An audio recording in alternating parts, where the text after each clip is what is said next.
Adopting a dog. Let's talk about that this morning. I've had lots of emails, phone calls and messages this week from people who have adopted a dog and might have got it from a rescue agency, perhaps a relative, perhaps a pound. A lot of those dogs have history. They either have bitten someone and got into trouble, they chase stuff and keep escaping their yards, they have been bounced around a few homes and not had the opportunity of some good, kind foundation training. Any or all of those things and many other challenges that dogs face on a day-to-day basis can be a reason why a dog finds itself looking for a new home. I'm in the business these days of training humans and helping humans understand dogs, and I'm seeing so many overwhelmed people and sweet, kind, retired people taking on a dog who, if they didn't, would be homeless and living in a shelter without really thinking too much about it. They've adopted a dog who has a bit of a past, so they're not necessarily the easiest dogs to live with. Now, what I would say to anybody who wants to take on a rescue dog, please make sure that you have a really good support network around you. It's not easy to take on a dog who has a known or a sketchy past.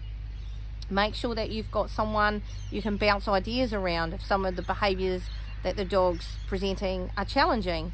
Make sure you've got an out so that you've got somewhere for the dog to be or for it to be safe when you're not around. You cannot be there 24 hours a day. You just can't. It's not practical.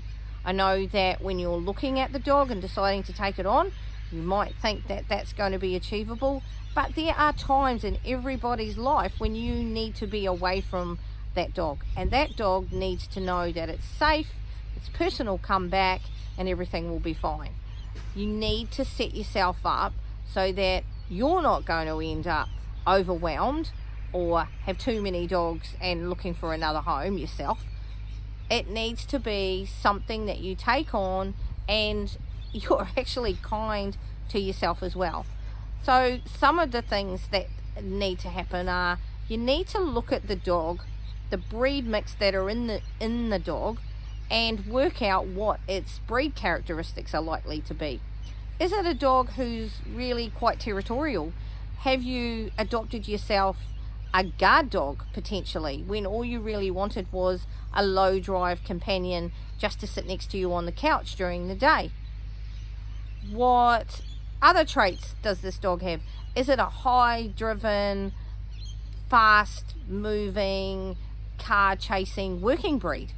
And it comes with that sort of history, and you live on a corner section and not great fencing, and so the dog can rehearse that behavior every day.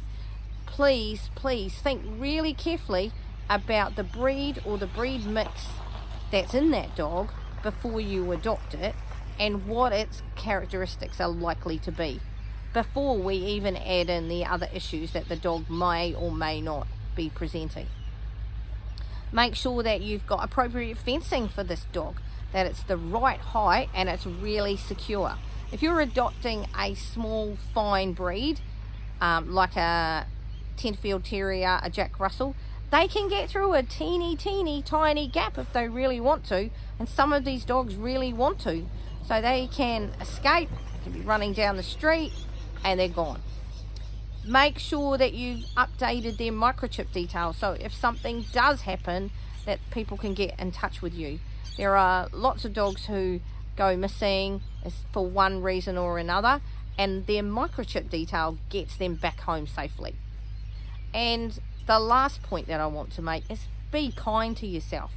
Honestly, think really carefully before you take on a project dog or a dog who has issues.